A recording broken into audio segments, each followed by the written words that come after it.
We're having all sorts of. All right, we are recording. And it is not advancing.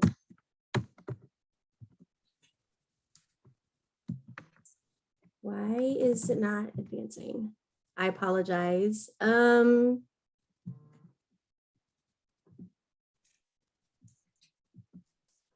to right click there.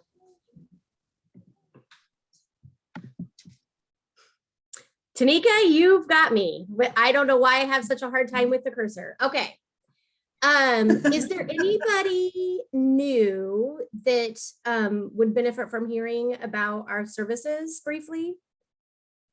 And if so, Melissa or Tanika, do you want to just kind of review them real quick? Mary Kay is saying that there's no one new, so that.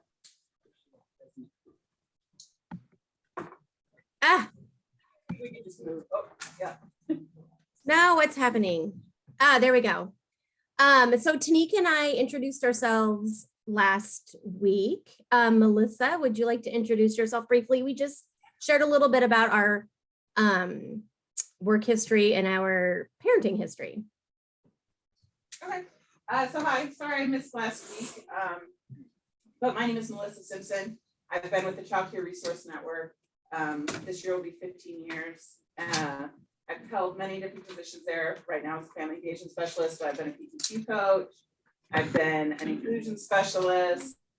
I've been a referral specialist. I really had a lot of food program monitor. I've had lots of different positions there. The majority of my professional career is at the Child Care Resource Network. I am a mother to 3 children. I have a 12-year-old, a 9-year-old, and a 6-year-old. So all my kids are in school ages. This is my first year with no childcare. It was bittersweet. Kind of sad to not have any kids going to childcare anymore. And that's me. Thanks, Melissa. So I mentioned this last time. So we are recording. If you have a question or an experience or something that you want to share that you're not comfortable having it be part of the recording, I will be ending the recording early, like I did last week. So feel free to jot them down on a Post-it note, and we'll have some time to talk after the recording is over.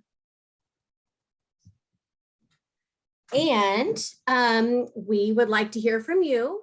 And it sounds like everybody here, we got to meet last week. So if you were here last week, would you be willing to share one thing you took away from last week that you want to learn more about? And again, if you want to go table by table, that's great. If you just kind of want to pop in and share some things, not everybody has to share. It's completely up to the group. Would you guys mind starting? Anyone who wants to Yes, share? I'll start. I was really trying to take lots of 3 big breaths before reacting to my children. Always. It didn't always work, but it was there. Hey, That's awesome.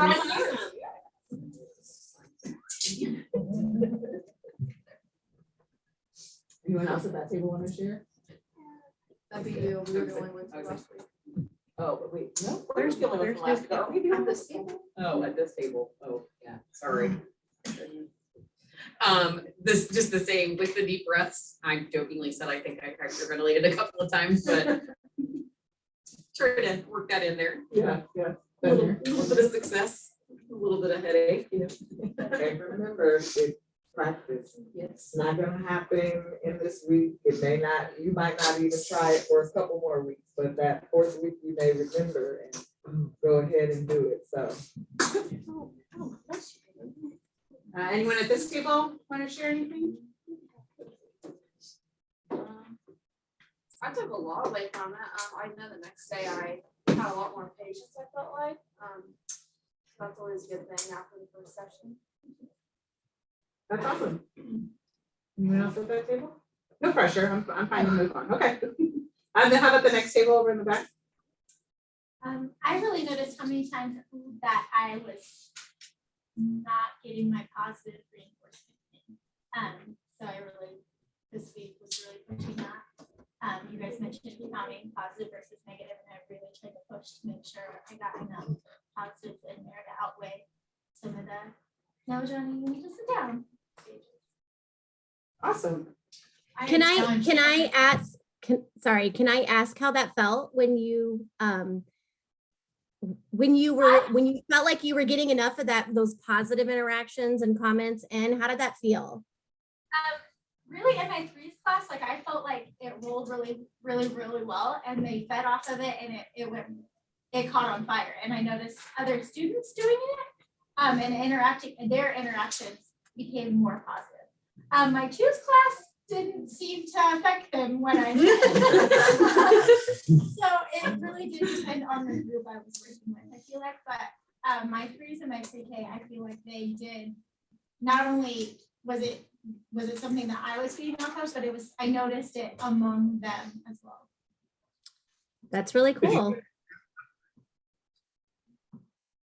Anyone at this other table, the red table over there? Can you share anything? It's kind of like the same thing in my classroom. Instead of saying Johnny needs to sit still and quiet, I would say, oh, I love how Susie is sitting so quietly in her spot, to make it more of a positive Yeah. reinforcement. So. Yeah, I really try to do that at home. Sometimes it's harder than other days, but yeah, definitely, it does make a huge difference. My daughter just gets really upset when things feel negative or she feels in trouble. So those kind of things really are key for her. How about anyone at the same table? Oh, well, but I was gonna say that. So Adeline, like, I think it was Friday of the last week. Yes, she just had a complete and utter meltdown. And I was like, I've always known that was because she's tired or whatever, but I was like, she is not getting anything that I'm saying. So I finally got her into the bed and got her pajamas on and stuff. And I just like laid there and rubbed her. Because I tried to get her to breathe. I don't want to breathe. Right. Yeah, she was at the point of no return. So once I got her calmed down enough, and then in about 2 minutes she was asleep, but she had hit that point. Oh, yeah. She was in that bottom part. So. And if you hadn't come to that realization, you might have kept trying to push things, trying to work through it, trying to get her to comply, trying to get her to get ready for bed. And at a certain point, it's good to just acknowledge they're in the lower part of their brain. This isn't a time when they're going to reason. This is time to just be calm with them and kind of let it work out. So that's awesome. Anyone else have anything to share? Okay, Sarah, that's everyone. We went through all the tables. Awesome, thank you. Okay, so this is kind of officially session 1. Last week, I really tried to give you an overview of what the book was all about and an overview of kind of the basic tenets of conscious discipline. So today we're going to really dive into the 7 powers. This is going to be, a lot of this comes down to self-control. We talk a lot about self-regulation for children, social emotional skills, and it's hard, I think I mentioned last week, to teach something that we don't have the knowledge and experience with ourselves. So a lot of it does come down to the self-control. So we're going to talk about that. And then the 7 powers for self-control, what each power is and how to practice them.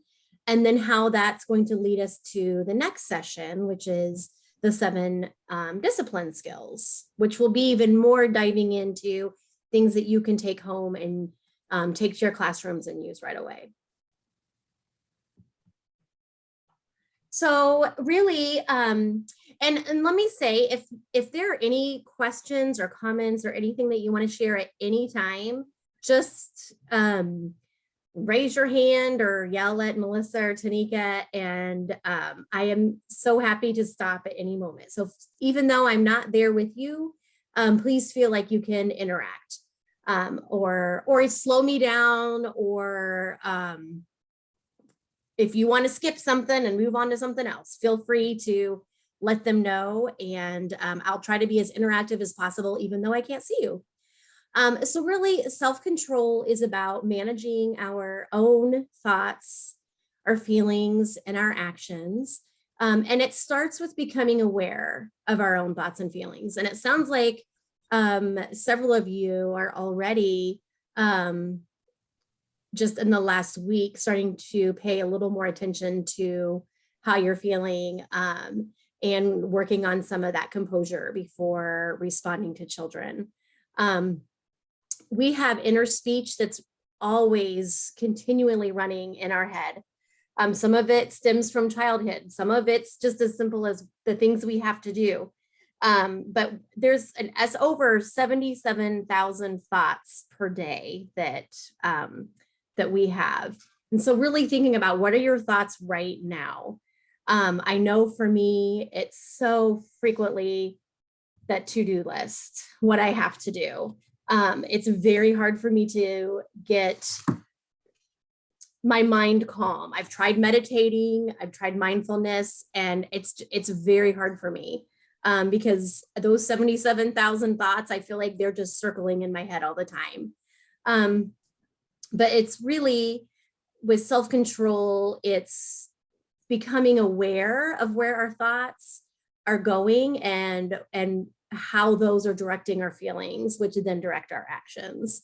And that's the first step to self-discipline.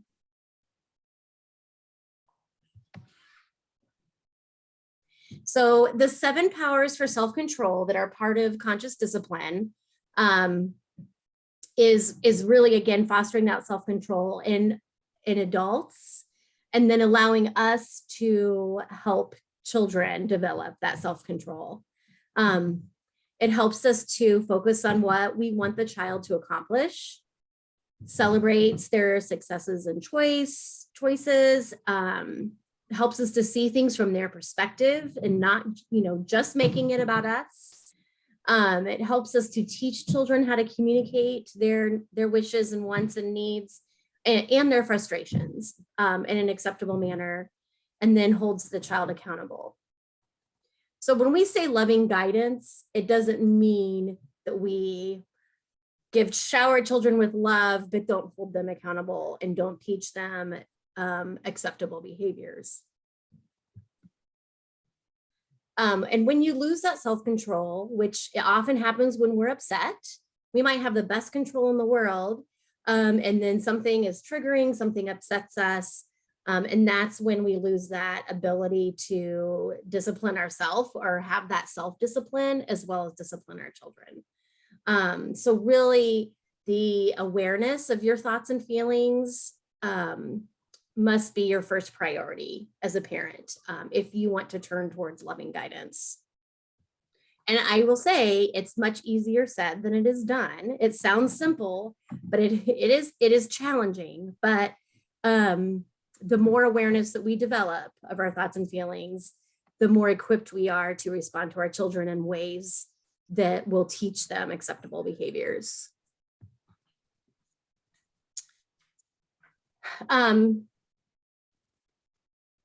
The 7 powers, it's back to looking, we talked about disciplining through fear versus disciplining through love or guidance. And the 7 powers are really, those are the tools that we use to do that. And it allows us to look at life in general through a lens of love rather than a lens of fear. And that's where the loving guidance comes from. So the first power, there are 7 of them. Are there any questions so far? Can everyone hear me okay? Yes. Okay. The power of attention. This one is huge. I had never thought of this before, but this has actually made a significant difference in how, not only how I interact with the world, but how I parent my children. It really, the motto for this, each of the powers has a motto for you to kind of get stuck in your head. What you focus on, you get more of. A perfect example of this is like New Year's resolutions. When you have a New Year's resolution, say, for example, I'm gonna stop drinking Coke or I'm going to drink less Coke. Every time you tell yourself that, and where is your focus going? Your focus is going to Coke, and all your brain is hearing is Coke, and you are going to want more of it, as opposed to what your intention is, which is to have less of it. So it really is a powerful technique to focus your attention on the outcomes that you desire. So instead of thinking, I'm going to drink less Coke, think, I'm going to drink more water. Today, I'm going to make sure that I get so many glasses of water, and keep that in your head and make that your goal. And your brain will start shifting focus to, you want a glass of water, go get a glass of water. And when you think about how we interact with children, that's the first thing that we do. Several of you mentioned that positive reinforcement, noticing when a child is doing something that you want them to do, and how it impacted other children, seeing that positive reinforcement. When we're telling children, don't hit, we don't run in the house, all of those things that are just come naturally, come out of our mouth. Or don't touch, that's another big one. Don't touch that, don't touch that. What's the first thing that the child does? They're gonna go and they're gonna touch it, because in their brain, what they're hearing is, ooh, touch that. It's pretty, it's fancy, I wanna touch it. So really shifting our focus, and especially when we're upset, the first thing we typically do is focus on what we don't want. So just shifting that focus to, what do I want? What do I want my child to do? If it's, you don't want them to touch something, instead of saying, don't touch that, it might be, here, put your hand in my hand and let me show you how to touch this gently. Or, yeah, you see the pretty statue here, let's play with this truck. I'm gonna roll it to you, and distract them to something that they can't touch. So we all get upset. We all focus on what we don't want. It's just, before we deal with children, it can really benefit us to stop and think about what we want to see. So how to practice this? I pay attention to what you're focusing on. When you are upset, focus on what outcome you want to have. In conscious discipline, Dr. Becky Bailey calls it pivoting. So say to yourself, okay, I'm upset. I'm focusing on what I don't want. Do I want more of this in my life? No, I don't want more of this. And that's the time to breathe deeply, which it sounds like some of you are already doing, which is amazing. And I'll just kind of reiterate again that research has shown that there is a neurological difference in the body when you take 3 slow, deep breaths. And to the person who shared that they almost hyperventilated and got a headache, I feel you. I think I've been there before too. And that's another time to really remember slow breaths. Breathing in through your nose and then breathing out. And sometimes it can help to picture, I think last week somebody mentioned, was it a birthday candle? That they have the children blow out. Conscious discipline has a wand where there's a flower to smell and then a pinwheel to blow on. And if you picture the pinwheel, how long can you make the pinwheel keep turning? So just kind of blowing out slowly. And then you can address the children. And then reminding yourself of that motto, the motto of the power of attention. What I focus on, I get more of. Any questions about that one, the power of attention? Can everyone still hear me? Yep, Yes. Okay, No one had awesome. Okay, all right, the power of love. The motto for this one is see the best in one another. And really what you offer to others, you experience within yourself. So if you approach life looking for what's missing, what's lacking, what's not good enough, you're also treating yourself that way. What are you missing? What are you lacking? What do you feel like about yourself is not good enough? So seeing the best in others is also about seeing the best in yourself. Again, that's one of those things that sounds really simple, but it's not. It's hard, but it is powerful. And a perfect example of this is a child that's really misbehaving, like a child that's having a tantrum. And I have had moments, I mean, tantrums are gone for my children because they're older, but I can tell you a 14-year-old girl tantrum of, that version is just as challenging to deal with. And there are times when you feel like, oh my gosh, they are doing this just to make my life crazy. They are just doing it because they're mean or they're selfish or they're just out of control. And shifting your thinking from they're doing it to make my life miserable to they're hurting, they need some love, they need some connection, or they're lacking a skill. They need something and they don't know how to communicate that in a healthy way. So just shifting that to seeing the best in others also is gentle and loving towards ourselves. So in practice, the power of love, in conscious discipline, they call it wishing well, wishing people well. In classrooms, they have children when there's an absent classmate, they wish that classmate well. If there's a classmate that's having struggling with some behaviors and is in the lower parts of their brain and they're feeling out of control, instead of maybe tattling on that child or looking down on that child, wishing that child well, we wish them well so that they can feel better. And it doesn't have to be a big production, it can be silent.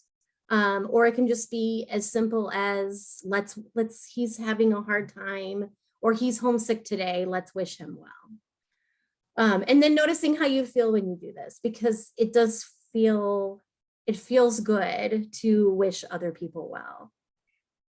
And then, yeah, mistakes happen. We all make mistakes. Sometimes the mistake wasn't out of bad intentions. Sometimes, we might forget to do something and get really mad at ourselves, but maybe we forgot to do it because we wanted to get to the bus stop to pick up our kids on time. So giving yourself that grace when you make mistakes and the same for others. And that comes right back to what I offer to others, I give to myself. And that's another one of those. It's very simple, but it's powerful when you really think about it. I think for me, sometimes it's easier to assume that adults, it's easier for me to understand adult mistakes that other adults make. But then my children, I tend to, it's harder for me. And I'm not sure why that is. And that goes back to when I really started paying attention to those positive comments and interactions versus negative or punitive. And I'm like, I want to offer that same grace to my children. They're going to make mistakes. That's how they learn.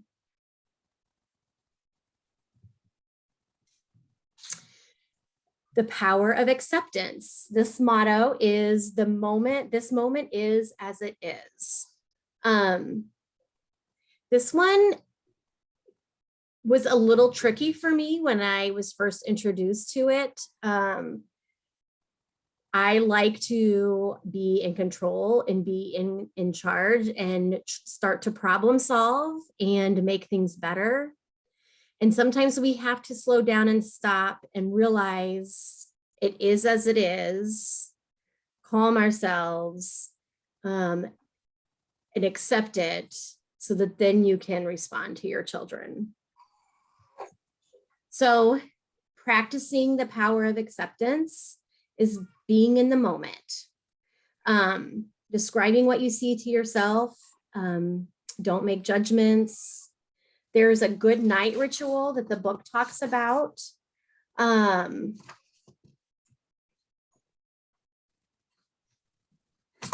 So when you're putting your child to bed, really being present with them in the moment, look at them and touch their eyebrows and say, I'm going to say goodnight to your eyebrows. And then repeat with their ears. And again, you're doing this very softly and calmly and just paying attention in the moment with your child. Touch their ears. I'm saying goodnight to your ears, and just go through forehead, hair, shoulders, arms, legs, and feet, and just be in the moment with them.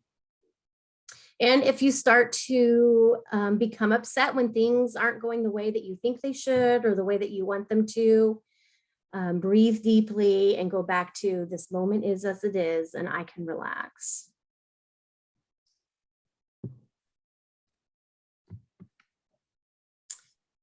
The power of perception. This was interesting for me when I first learned it, because I had to really think about changing my language. No one can make you angry without your permission. When I was in the classroom, I said often, see how you made her feel, look how you made her feel. We often say things like, she made me so mad, look what you made me do, they're making me crazy. Every time that we do that, we're putting somebody else in charge of us. And so while situations, things, people trigger us, they trigger thoughts and emotions, but they do not cause them. And one child may trigger thoughts and emotions and a reaction from another child, but that child didn't cause it.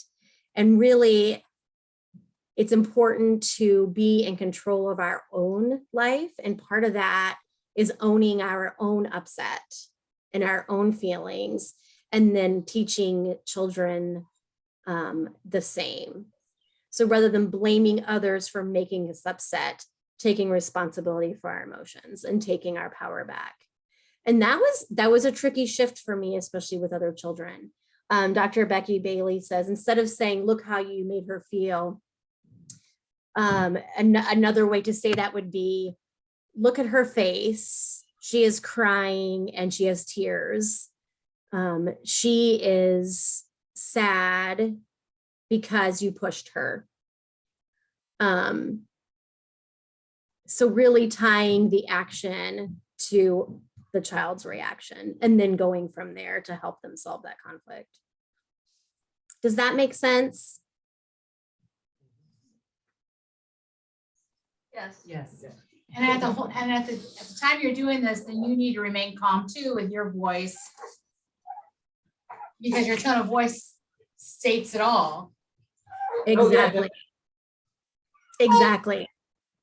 And you know, that brings up, I'm assuming that's Mary Kay. I think I recognize your voice, Mary Kay. Yes. This is slightly off topic, but it reminds me, so when my first child was younger, I was working part-time. And then I was providing some childcare in my home part-time.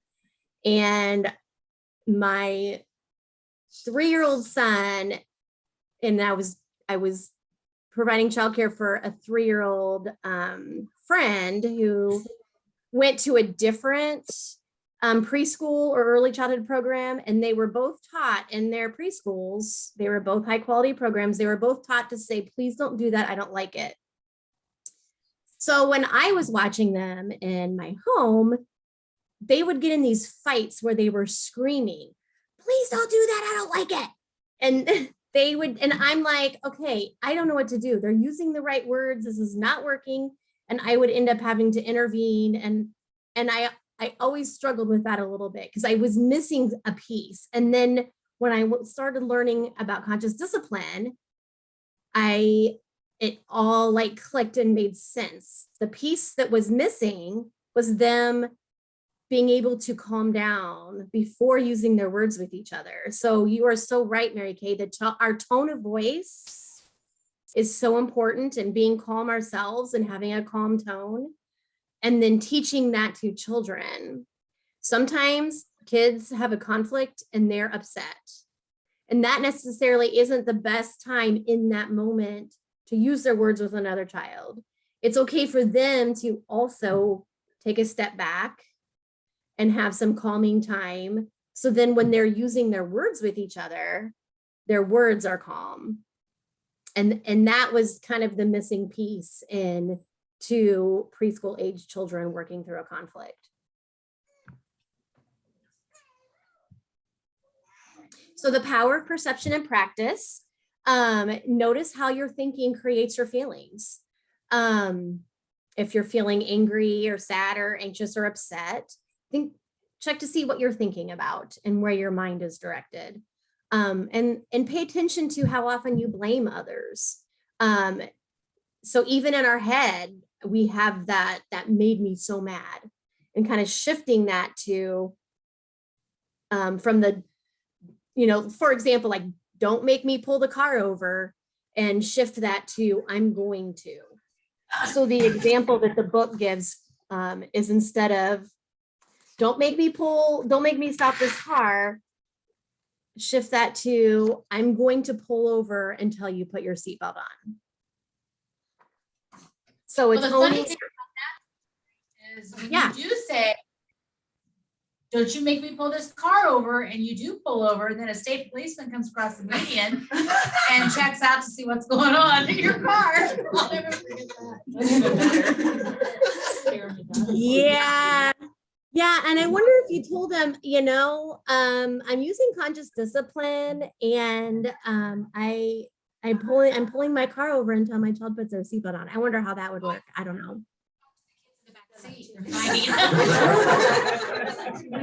The last time I got pulled over with my kids, they were little, and I just burst into tears. And it was during rush hour on a busy road, and I was like sobbing by the time the officer was at my vehicle. And he's like, you probably just want to get home, because I was literally like a block from home. He's like, you probably just want to get home with your kids, don't you? And I'm like, yes. And he let me go. Sometimes crying works too.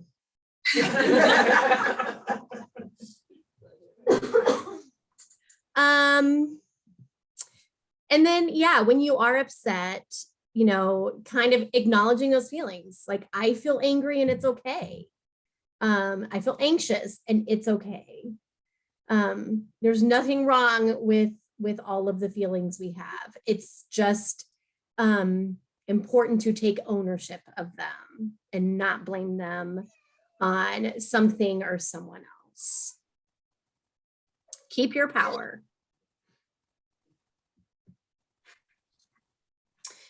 The power of intention. And the motto for this one is conflict is an opportunity to teach. I know back when this was like 20 years ago when I was in the classroom, actually probably even a little longer. Conflict resolution was something I was really interested in, and always wanting to work through conflict resolution. But it is so easy to see conflict as something that's bad, disruptive, or as a problem to be avoided. And we forget that children don't have the emotional and intellectual abilities that we do. And like I mentioned last week, that misbehavior is a necessary part of their development. And so conflict isn't something that we want to avoid at all costs. It's something that we can look at, okay, this is an opportunity to teach. So every conflict presents us with a choice. We can view it as an opportunity to teach, or we can view it as an opportunity to blame and punish. And using those times of conflict as teaching opportunities, really it increases, it doesn't avoid conflict, because avoiding doesn't help anybody, but it does increase the chance that when future conflicts arise, that children will be able to resolve them without you. Every time you teach a child a new skill, and every opportunity they have to practice it, the next time they're more likely to be able to resolve it without you. So the power of intention and practice goes back to those deep breaths. So when conflict arises, really affirming this is an opportunity to teach and to learn. Another important thing to consider is really asking yourself, what is my intention in this situation? And honestly, sometimes, especially with a teenage daughter, my intention may be to make her feel bad and to punish her because I'm upset and I'm triggered. But is that what I want my intention to be? And if I take the time to take those deep breaths and think about it, what I really want is to help her succeed. It just takes that extra step to gain my composure, to realize, no, I really don't want to make her feel bad. What I really do want is to help her succeed. And in order to help her succeed, I need to teach and not punish. And then focusing on responding to conflict rather than trying to eliminate it. When we, blaming in the times of conflict is kind of pushing it to the side and avoiding it, whereas looking for solutions is a way to help things happen in a healthier way in the future.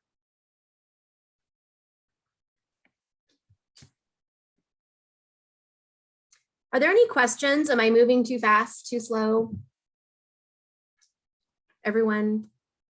What's good, it looks like. Okay, the power of free will. The only person you can make change is yourself. It's kind of like the only person that can, the only person that can make me feel a certain way is myself. Other people can trigger me to feel certain ways, but I am in charge of how I feel. I am in charge of the change that I can make. So if we have this idea that we can make others feel a certain way and others can make us feel a certain way, then sometimes we apply that to think that we can make others act in a certain way and vice versa. A significant part of this is the belief that adults can make children mind and get them to change. And that is a deeply held belief.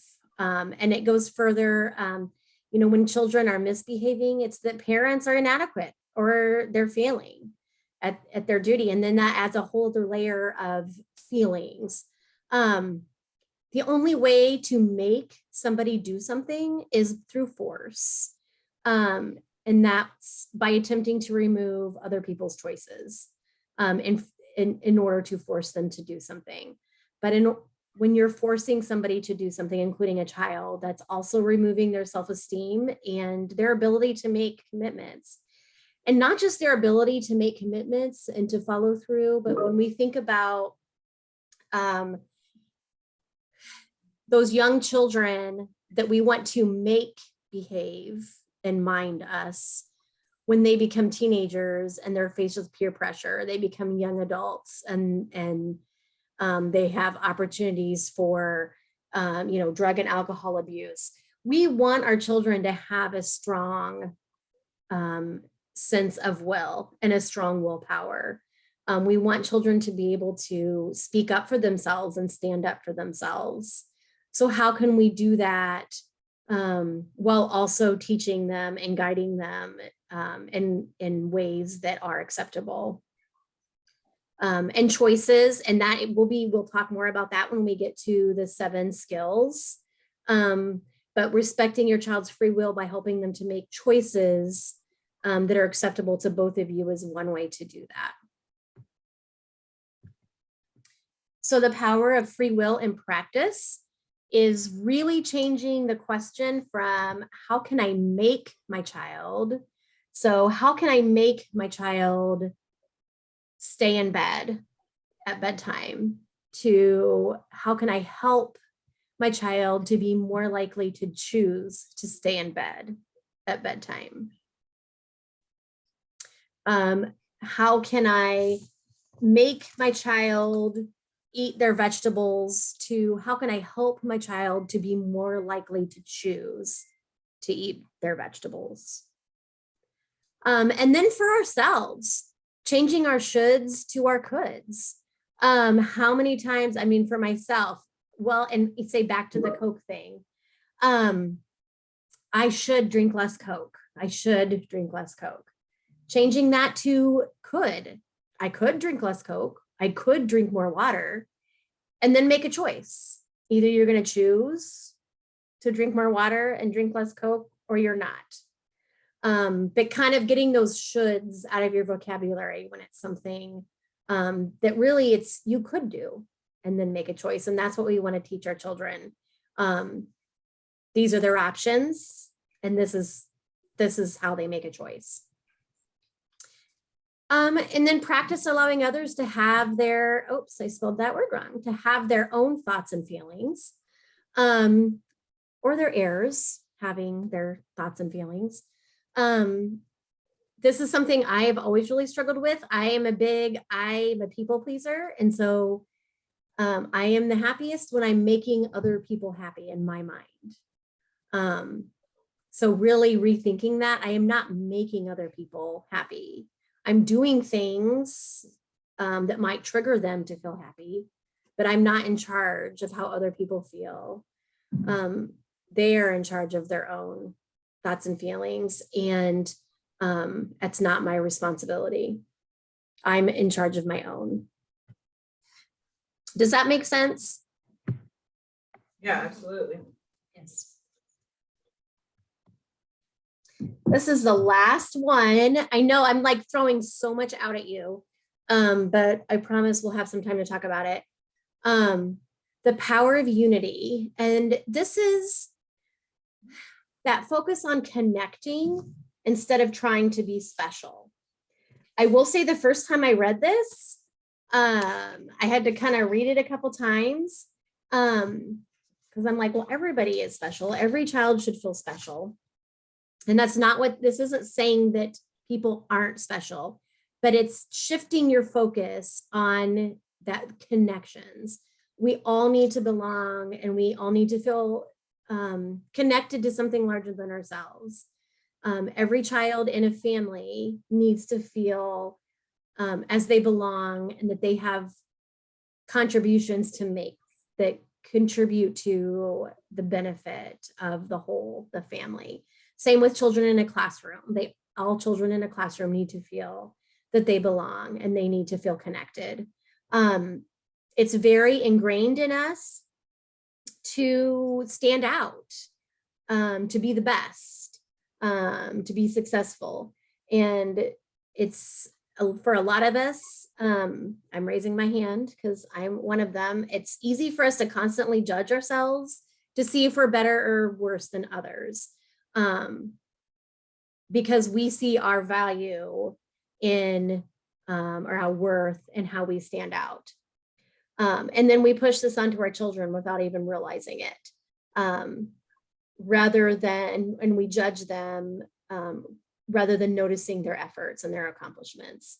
And in the end, if we continually do that and push our children to stand out and be more special, and be the best, then they lose their ability to connect and be part of that community that it's so important for all children to have. And that disconnection can lead to all kinds of bad things when they get older. Addictive and impulsive behaviors. I have a child with obsessive compulsive disorder. And so I don't think it's as a result of me kind of pushing her to stand out or be the best, but I've seen how harmful those behaviors can be. And a way to combat that is really to foster that sense of we're all in this together, we all belong, and we're all connected. So the power of unity in practice. And this goes back to being present with your children for 5 minutes or longer every day. And that good night ritual I just mentioned is a great example of that. Just be with each of your children. and try to let go of the clutter in your head about what needs to be done. Or this is another tricky one for me, those preconceived outcomes that you might have about your time together. So especially when children get older, your time with them is precious, it's limited. And so you want to like pack as much in. So you might want to like read this book and then discuss it, talk about the pictures. And it's just, this is about letting go of all of those goals and just being present in the moment with them. And then in stressful situations, really thinking about, do I want to be right? And again, this is something I struggle with. None of these things are, this isn't something you can just read or learn about and then go off and do. I struggle with this regularly because I'm one of those people, I want to be right. But which is more important, like in my relationship with my partner? Do I want to be right or do I want to connect with this person? Do I want to be right when I'm interacting with my child, or do I want to connect with them? And then when you do things, when you do make changes, so every single person earlier that shared that they took deep breaths, shared that they practiced patience, shared that they practice positive reinforcement. Honor yourself for your change. You know, we celebrate children's successes, celebrate your own and honor your own. And don't think that you're going to take all of these powers and be able to do them. Sometimes she suggests decide upon 2 things that you want to accomplish in a day, and then honor yourself and celebrate yourself for that. So it might be, the 2 things might be, 1, I'm going to be more aware of my thoughts and feelings. And then 2, when I'm feeling upset, I'm going to take 3 deep breaths. And that might be it. And everything else might not be in your mind at all that day. And that's okay. But if you do those 2 things, celebrate yourself. We celebrate children. We need to celebrate ourselves too. Because what we offer to others, we also offer to ourselves.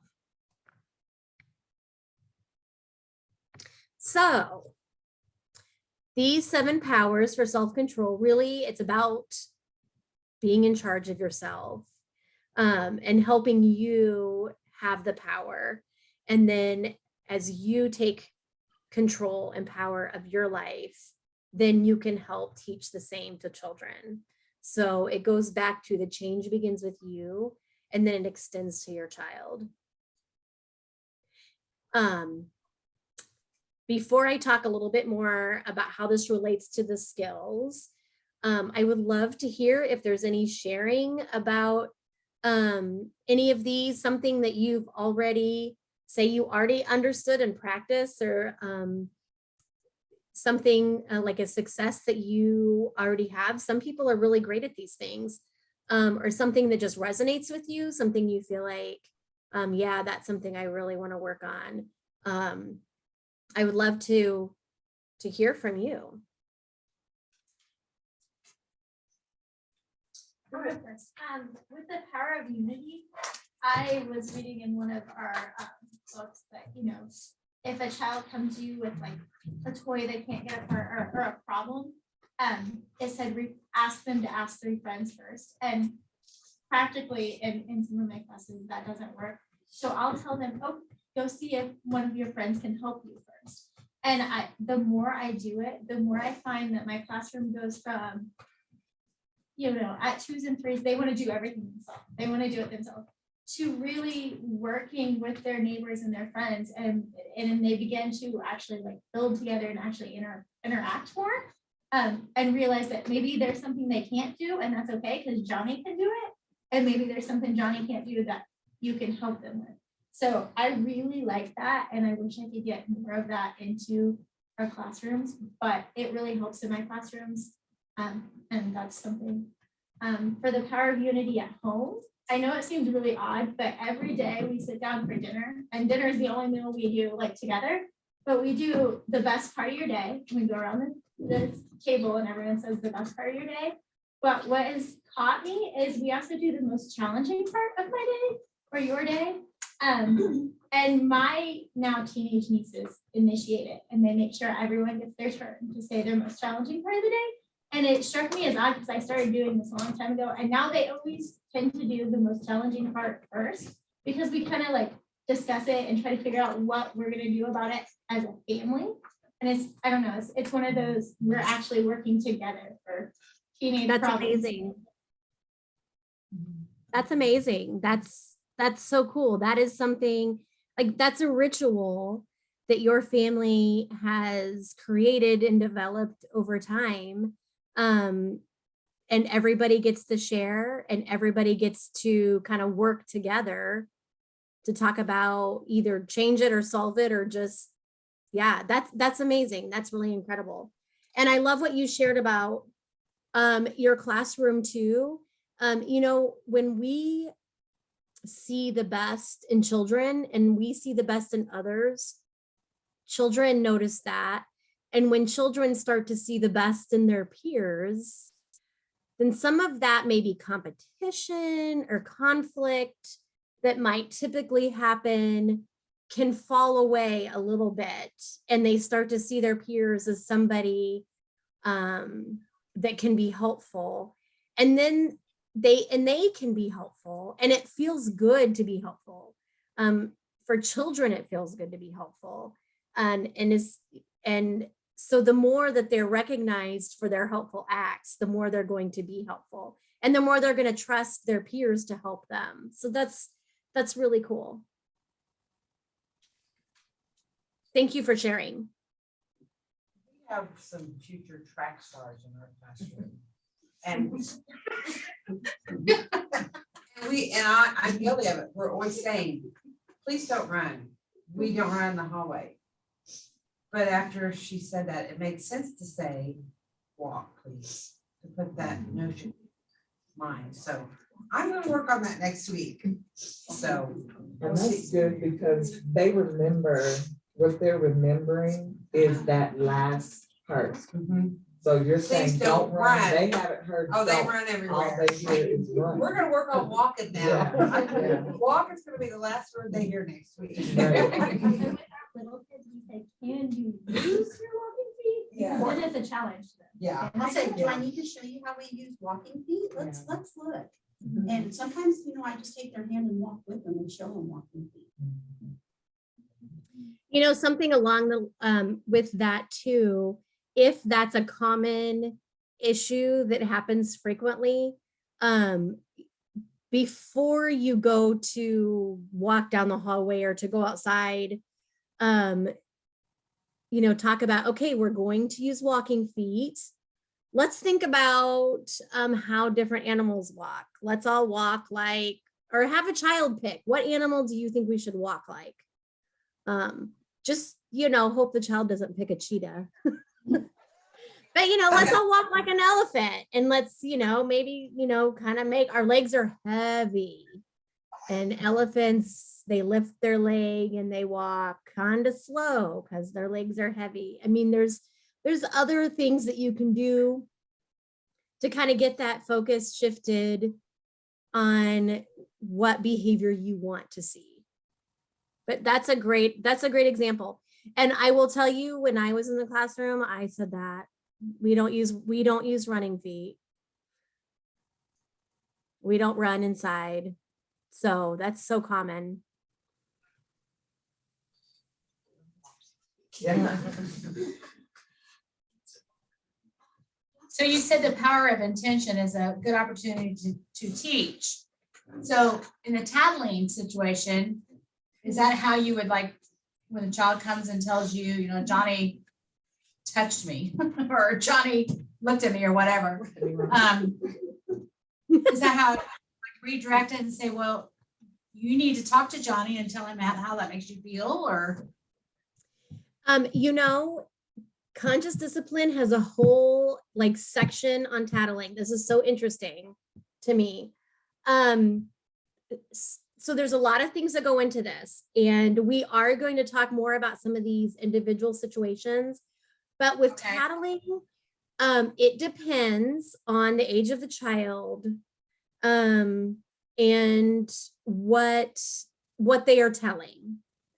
And the idea is, if the intention of the child is to tell you that something isn't safe, then, I mean, that's really not tattling. Well, it's not tattling the way we consider it to be tattling. A child should always be able to go to an adult and say when something isn't safe. So in that situation, you know, the first thing you're going to want to do is address the safety. So say the child said, well, yeah, so-and-so touched me or pushed me or ran into me or whatever. Then the first thing you'd want to do is it's always victim first, acknowledge you didn't like it when he pushed you. And then give the child, very clear directions on either words or clear directions on how they can address it with the person that hurt them. And by hurt them, I mean, they could have looked at them funny. Children, a 3 to a 5-year-old, a 3-year-old might still need the words. A 5-year-old is going to have the words. They just might need the reminder, and they might need some time to calm.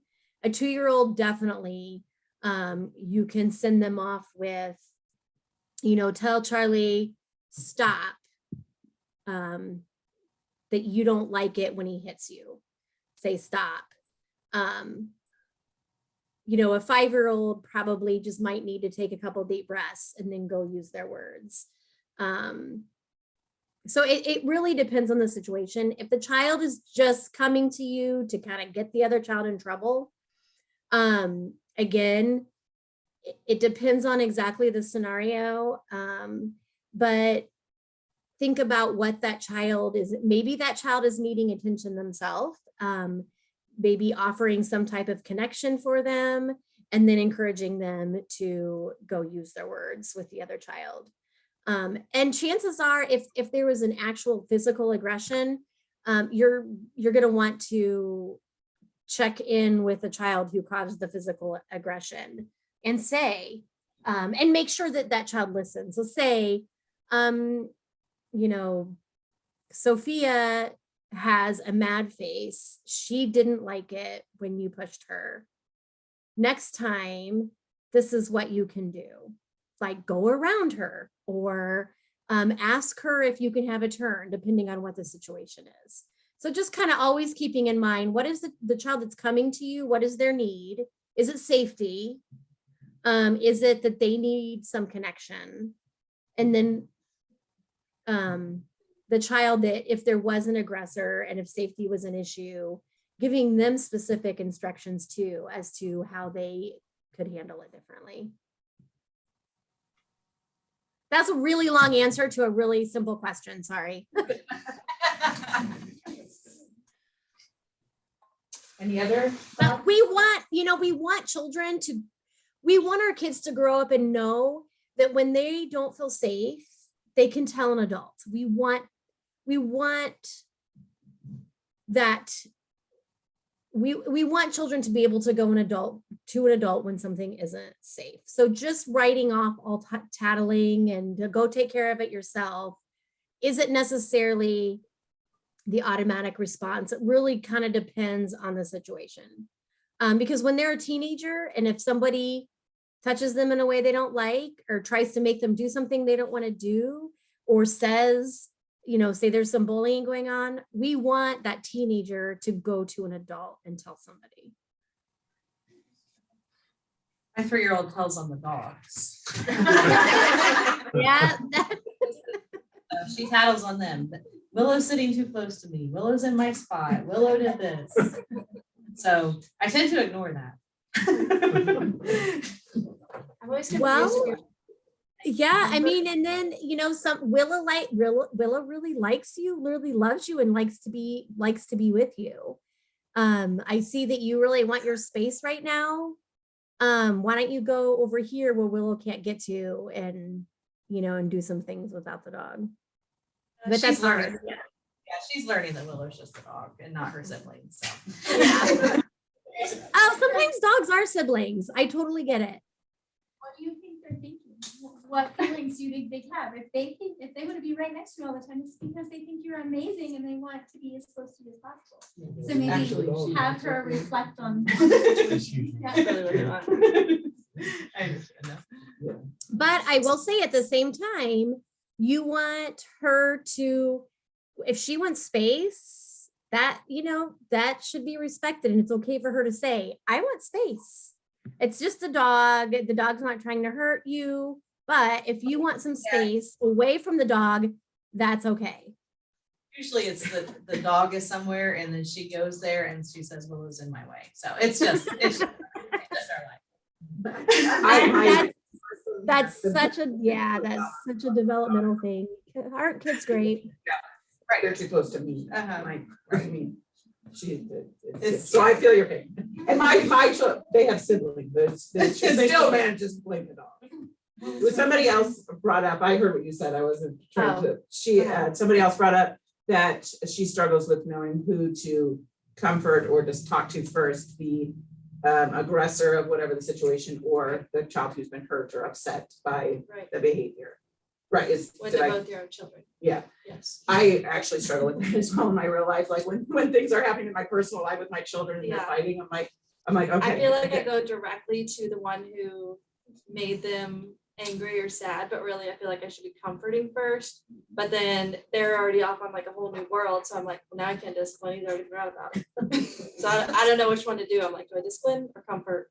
Which child do I choose first? I think that goes along with what Sarah was saying, just I guess it depends on the situation. I think for me personally, when my children, I tend to, not because it's necessarily the right thing, but whoever is having the biggest eruption of, Meltdown. that's who I tend to go to first, just to try to calm that down so that maybe we can have a conversation that includes both of the children so that we can, if my 9-year-old, he has a tendency, he just gets very upset very quickly.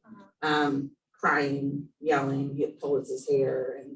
And so for me, I tend to go to him because he needs me to help get him to calm down some, take some deep breaths in order then. So it's usually my 9-year-old and my 6-year-old. So Gavin is my 9-year-old and Cora, they really fight. So usually I have to help Gavin take some breaths, calm down, and then we can talk together. Yeah. And but then my Cora, she's typically crying and she's devastated that Gavin's mad at her. So it's always so I feel your pain. Sometimes it's Well, hard the to 2- know. and 3-year-old, their minds are so short-lived that it's kind of like, if you don't correct right in that instant, the 2-year-old's like, I don't know what I did. Yeah, You exactly. know, like, they exactly. literally have no I idea. don't remember. Yeah, like I don't remember what I did. So I feel like I should correct him right away, but then she's a massive meltdown. What are your I thoughts? would say that a good rule of thumb, and again, every situation is so different, every child is so different. And then in the home is different from a classroom. But I would say, safety is the first thing to consider. So what you're talking about, Melissa, I'm assuming it is not a safety issue, it's an emotional issue. Yes. But if you're in the class, if there's hitting or kicking or pushing, safety is the first issue, is making sure that everybody is safe. If everybody is safe, then it's typically the one, okay. And see, this is dependent on the situation too. I was going to say it's usually victim first, but if it's a 2- and 3-year-old and they're just having a major conflict, there may not be a victim and an aggressor. So in that situation, I think you're exactly right. But if there does appear to be a victim and an aggressor, then typically think once safety is addressed, then it's victim. How does the victim feel? Acknowledge their feelings and then give them the words or the actions to address the situation so that they can feel safe again. And then the aggressor, look at so-and-so's face, listen to what they're saying. This is how, when you pushed them, this is what happened. Next time you can go around them. And then if it's just 2 kids in conflict and there isn't a clear victim or aggressor, I mean, sometimes I mean, with a preschool age child, I would say kind of give them each time to like take some deep breaths and then talk about it. With toddlers, you're right. I mean, the moment comes and then the moment goes. So a 2-year-old is not going to be able to take some deep breaths and then talk about what just happened. Yeah. So it really, every situation is different. But as long as you are calm and you respond in a calm manner,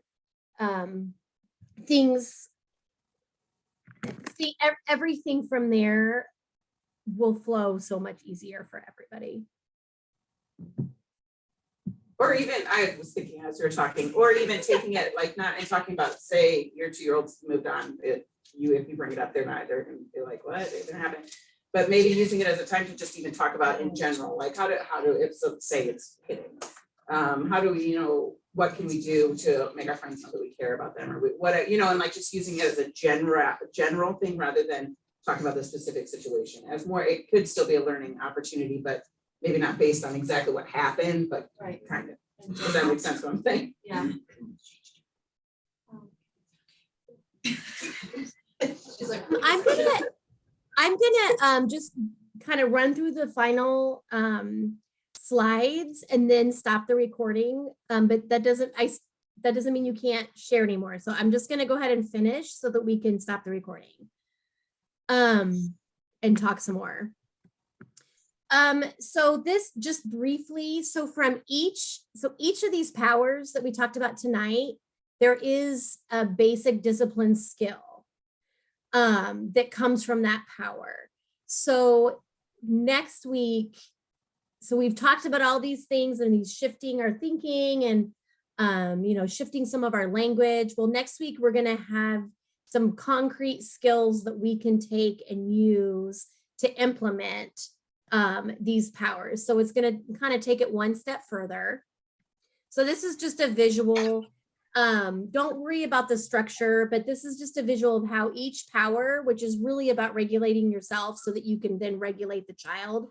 The skills are going to really help us dive into techniques that we can use with children. And then I just really quickly, an I love you ritual. I always want to leave you with an I love you ritual because these are awesome opportunities to be present, to show your child that they belong and that they are connected. These can be used in the classroom. And if you look on YouTube, and even if you go to Facebook, Conscious Discipline has a Facebook page, and they have videos of children doing these I love you rituals. There's a really, really cute one with a sibling group. There's like 4 siblings of pretty mixed. There's like a tiny one, and then there's a school age and everything in between doing this twinkle twinkle, and it's so sweet. But this is something you can do. So it goes twinkle twinkle little star, and you're going to hold the child's hands above their head and kind of wiggle your fingers together. What a wonderful child you are. And then bring your arms down on each other's shoulders with bright eyes and nice round cheeks, and touch each other's eyes and cheeks. Talented person from head to feet. Take your child's hands and swing them up and then down low. Twinkle, twinkle, little star. And again, hold the child's hands above their head and wiggle your fingers together. What a wonderful child you are. And then end the song with a hug. So there's lots more of these. There's the videos are great to watch. And it's just a sweet way. And honestly, even my teenager, I mean, she laughs and acts kind of like she's miserable, but I've done some of these with her, and it's humor is a way to connect. So just being present with her and doing something silly is still a connection. So this is something you can do with any age child. And again, Mary Kay, I believe I shared this with her. So if you're interested in the link to this book for parents, the Conscious Discipline book for classrooms, the links are here, as well as the Conscious Discipline website has tons of resources. And then my email, you're welcome to reach out to me at any time. And I am going to stop the recording.